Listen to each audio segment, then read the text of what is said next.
Phần tiếp theo chúng ta xem về các nhà máy điện sử dụng năng lượng mặt trời. Để hiểu rõ hơn các cái nhà máy điện này thì chúng ta sẽ xem các video clip. Cái video clip đầu tiên đó mô tả về các nhà máy sử dụng năng lượng mặt trời ở dạng nhiệt. Năng lượng này được hấp thụ bằng các cái tấm gương hội tụ. Các tấm gương này ở dạng máng. Các tấm gương này nó sẽ hội tụ năng lượng vào cái tiêu điểm của gương. Và cái năng lượng mặt trời, cái nhà máy năng lượng mặt trời này gọi là Concentrating Solar Power, viết tắt là CSP. Cái năng lượng nó sẽ được tích trữ vào trong các bồn chất lỏng ở nhiệt độ cao và được cung cấp cho các lò hơi trong các cái chu trình nhiệt ngưng hơi. Thì đối với chu trình nhiệt ngưng hơi thì chúng ta cũng đã biết trong cái phần đầu rồi. Bây giờ chúng ta sẽ xem video clip này để chúng ta thấy rõ hơn cái hoạt động của nhà máy này.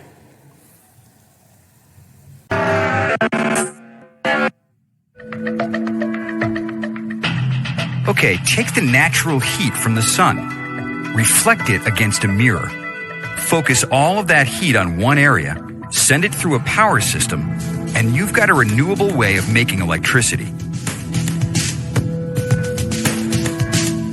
It's called concentrating solar power, or CSP.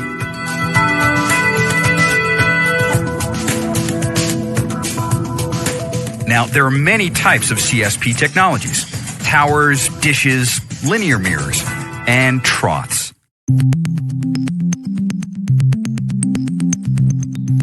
Okay, have a look at this parabolic trough system. Parabolic troughs are large mirrors shaped like a giant U. These troughs are connected together in long lines and will track the sun throughout the day. When the sun's heat is reflected off the mirror, the curved shape sends most of that reflected heat onto a receiver.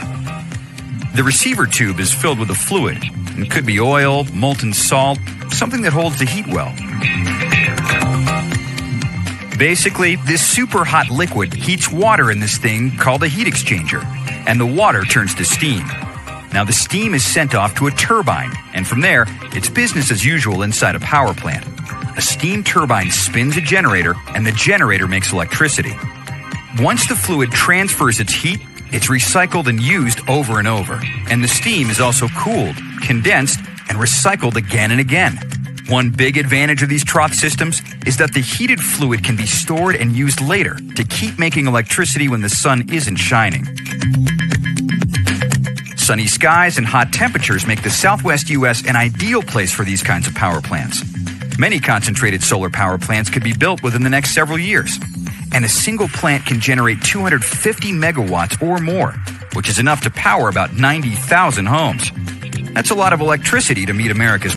Chúng ta đã xem video clip về năng lượng mặt trời sử dụng cái tấm gương parabol hội tụ để có thể thu nhận năng lượng mặt trời. Một cái cách khác người ta cũng thu nhận năng lượng mặt trời đó là người ta sử dụng các cái tấm gương phản chiếu ánh nắng mặt trời vào một cái tháp. Trên cái đỉnh tháp này người ta đặt cái bồn chứa chất lỏng để có thể hấp thụ năng lượng mặt trời và tích trữ cái năng lượng mặt trời ở trong cái chất lỏng này để chuyển hóa thành nhiệt ở các cái nhà máy nhiệt điện ngưng hơi.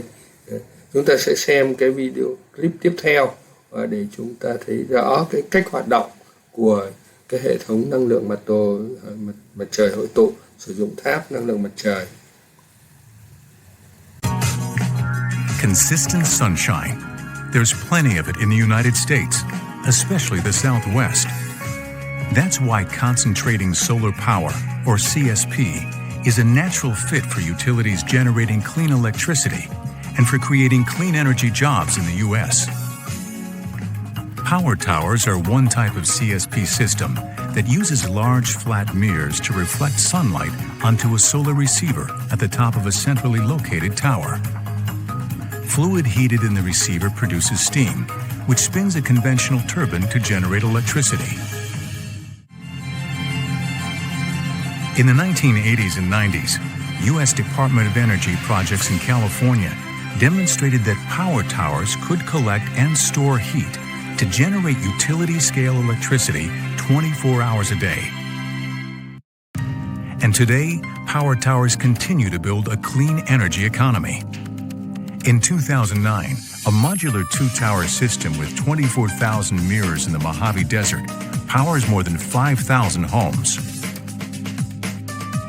And in 2010, construction began on a 370-megawatt three-tower system with nearly 175,000 mirrors. This California plant created more than 1,000 jobs and powers more than 350,000 homes. Let's shine some light on the point-focused technology behind power towers. Thousands of mirrors called heliostats reflect sunlight onto a receiver on top of a tower. These computer-controlled mirrors move to maintain this focus from dawn to dusk. In a steam power tower, water is pumped to the receiver, where concentrated thermal energy heats it to over 1,000 degrees Fahrenheit. Some of the superhot steam is stored in a tank, while most is sent to the power block. Here, high-pressure steam spins a conventional turbine to produce electricity. One of CSP's great advantages is that thermal energy can be stored for later use. If a cloud blocks the sun, the steam stored in the tank is used to continue to produce electricity for up to an hour. Another system uses molten salt instead of water. Cold molten salt is pumped to the receiver, where it is heated, then flows to a hot storage tank. The hot salt then flows through a heat exchanger, where heat is transferred to water, producing steam that spins the turbine. The molten salt then flows back to the cold storage tank. In extended cloudy periods or at night, the stored hot salt can continue to produce steam and generate electricity reliably for hours.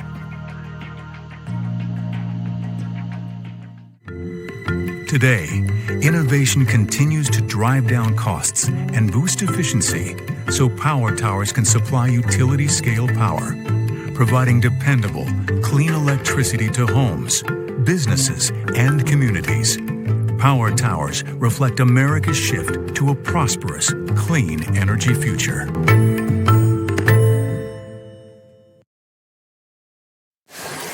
Trong hai clip mà chúng ta vừa mới xem là các cái nhà máy năng lượng mặt trời sử dụng nhiệt từ năng lượng mặt trời.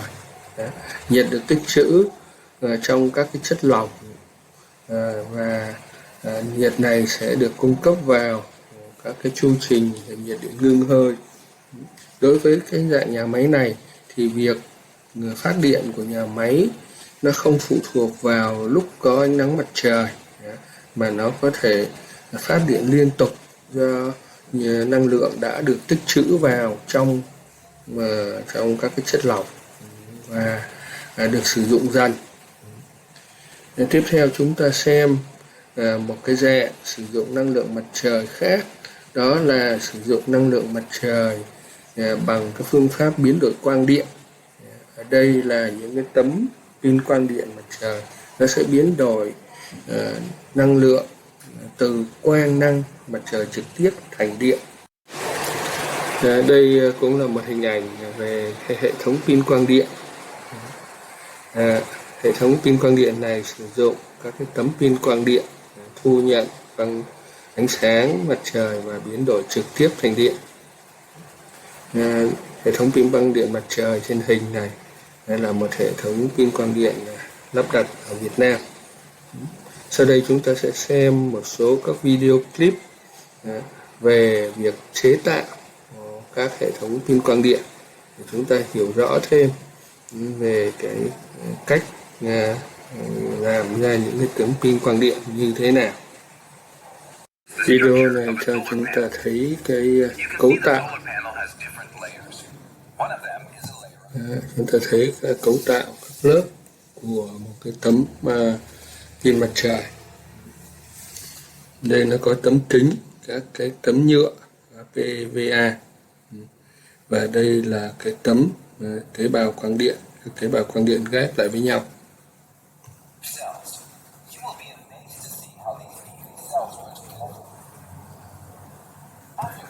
Đây là một cái tấm tế bào quang điện.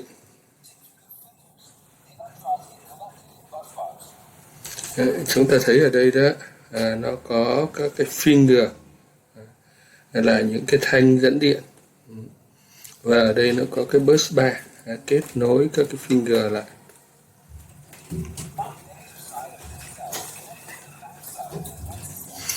Chúng ta xem đây là cái kết nối giữa các cái tấm pin mặt trời với nhau. Người ta sẽ kết nối cái phần bên trên giữa cái bus bar của cái tấm bên tay trái này với lại mặt đáy của cái tấm bên tay phải. Khi mà người ta nối các tế bào quang điện, người ta sẽ kết nối như vậy.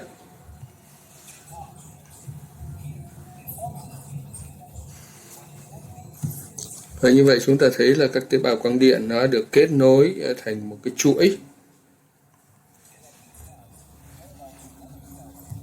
Rồi người ta nối các cái tấm, các cái chuỗi lại với nhau, kết nối lại thành một cái bảng tế bào quang điện.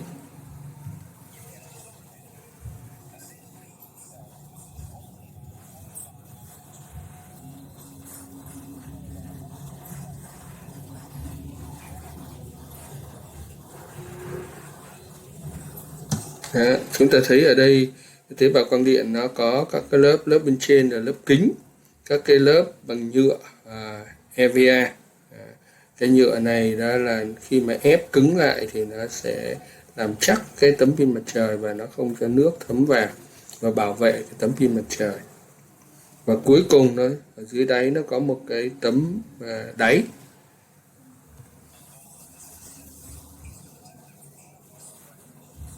Clip mà chúng ta sắp xem đây mô tả cái cách chế tạo một cái tấm bảng pin mặt trời từ các cái tấm cell hay là tế bào quang điện.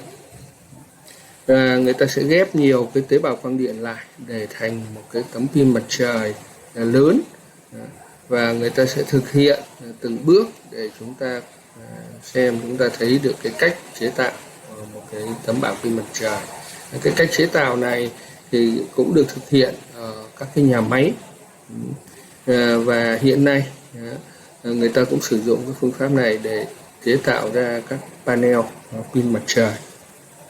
Welcome to the future under the sun.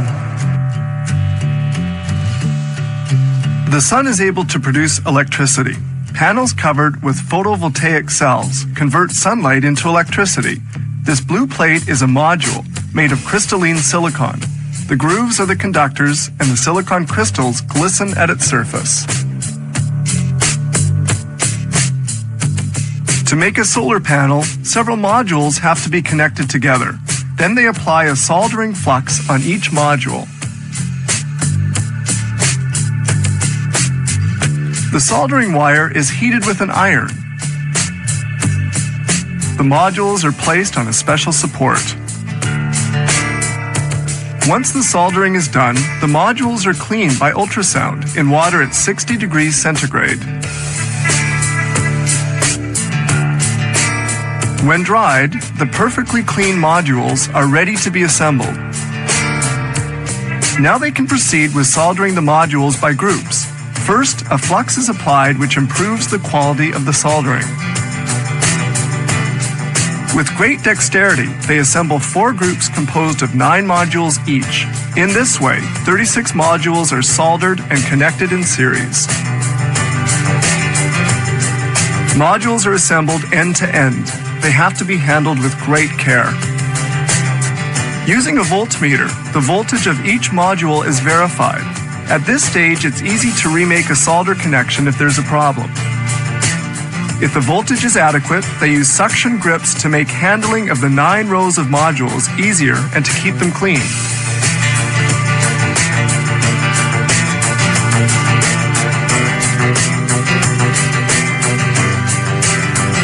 The modules are placed into position. Then this metallic strip is inserted, which is a conductor that will link the 4 groups of 9 modules.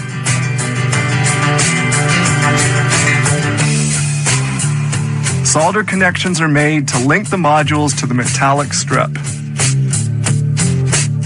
Then they put on this transparent sheet of layered glass.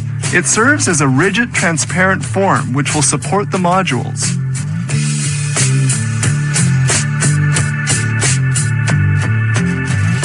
Superposing of parts forms a laminate which increases the rigidity and solidity of the panel. Finally, a sealing film is applied to protect the module.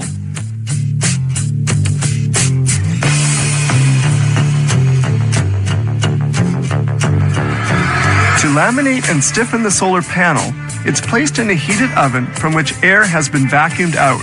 The panel will cook at 80 degrees centigrade for 15 minutes. The oven hermetically reseals to proceed with the vacuuming out of air. And here's the finished panel. All the components are bonded together. They now proceed with the test. The panel is placed in a solar simulator. Negative and positive contacts of the solar panel are connected to a voltmeter.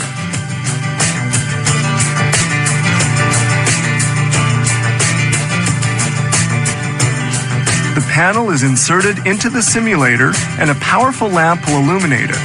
The voltmeter is read to make sure that panels supply the electric current required.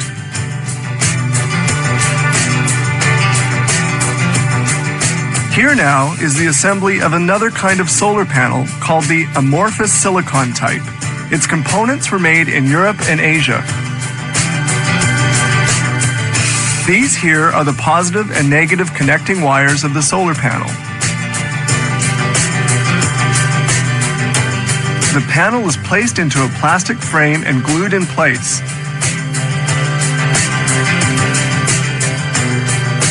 Then the frame is screwed tight so that it won't move.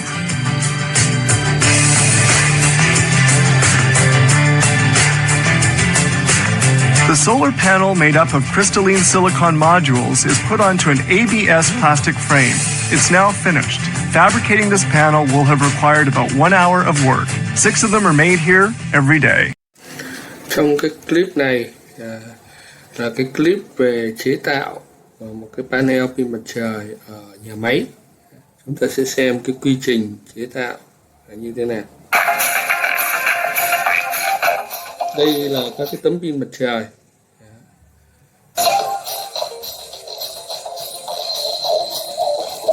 Chúng ta sẽ thấy là đây người ta sẽ đưa các cái tấm pin mặt trời vào để hàn với nhau.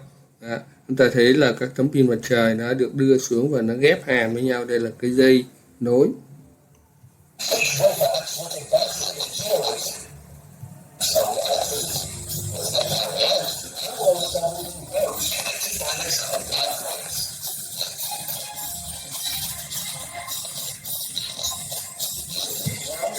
Bước này là người ta lắp ghép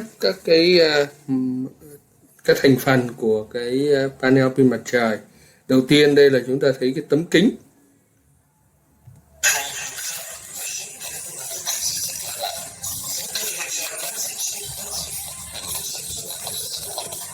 Người ta mới đặt lên trên cái tấm kính này cái tấm nhựa.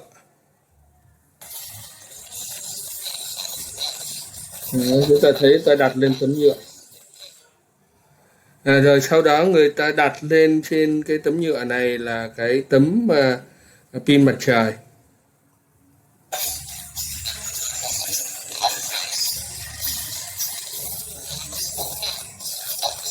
Cuối cùng thì người ta đặt lên cái tấm nhựa tiếp theo. Và như vậy chúng ta thấy là cái tấm pin, chúng ta thấy tấm pin mặt trời đã hoàn thành.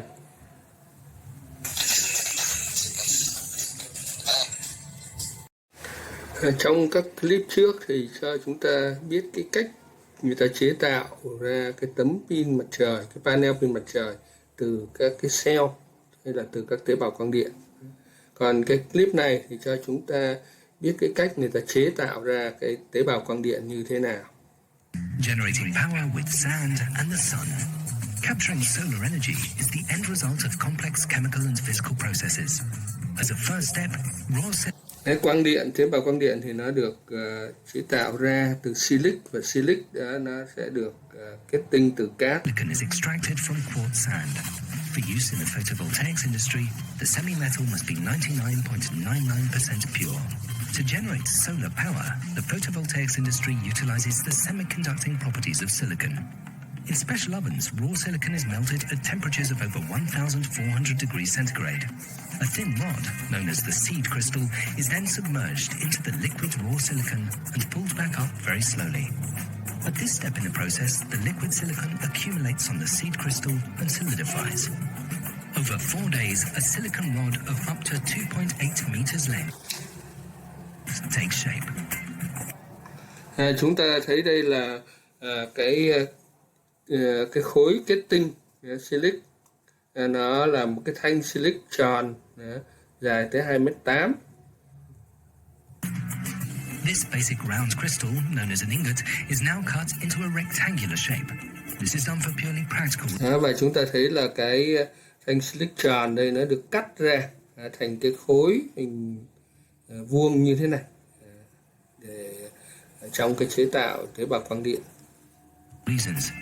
Later on, square-shaped solar cells can be installed much more effectively on the surface of a solar module. The ingots are cut into millimeter-thin slices. Đấy. Rồi sau đó thì một cái khối lớn của cái silic người ta sẽ sử dụng những cái cưa để người ta cắt ra thành những cái lát mỏng. Using a very fine wire saw. The individual slices are called wafers and form the basis of each solar cell. Once the wafers have been cut, they are sent through a wash tunnel. This is because even the smallest piece of dust or dirt can compromise solar cell production. Chúng ta thấy là các cái lát mỏng của wafer surface is now silic. Đây những cái lát mỏng ở đây. Cái này người ta gọi là wafer. Just like a mirror, many rays of light are reflected and can no longer be used to generate power. To prevent this reflection, the surface is edged and roughened in a chemical bath. If the cells are put under a microscope, one can see the resulting pyramid. Bề mặt của cái tế bào quang điện này đó, nó là có cái khối hình kim tự tháp, và như vậy nó hấp thụ ánh nắng mặt trời rất là tốt. Structure. With this fine pyramid structure, light is refracted multiple times, allowing incoming light to be used far more effectively. The next step in solar cell production is diffusion. Here, a negatively charged phosphorus layer is added to each wafer's positively charged layer. Đây là cái quá trình mà người ta tạo thành cái tế bào quang điện. Nó gồm có lớp N và lớp P. Đây là đặc tính của một con diode quang. In an oven heated to some 900 degrees centigrade, phosphorus atoms are injected with that. Thì cái quá trình này đó là người ta sử dụng trong lò để người ta đưa các cái tinh thể phosphor vào trong cái tế bào quang điện. Help of nitrogen. The gaseous phosphorus-nitrogen mix is deposited on the wafer. At the interface between positive and negative charge layers, the free charge carriers created by the light are released. This generates an electric current. But how is the power that is generated in the individual cells transported? A stamp presses a silver alloy onto the front of the cells. This creates the typical grid pattern. This silver coating. Sau khi mà người ta làm thành cái tế bào quang điện có lớp P và lớp N rồi, thì trên bề mặt của tế bào quang điện người ta mới là làm ở trên này các cái finger, là các cái thanh dẫn điện, rồi cái bus bar.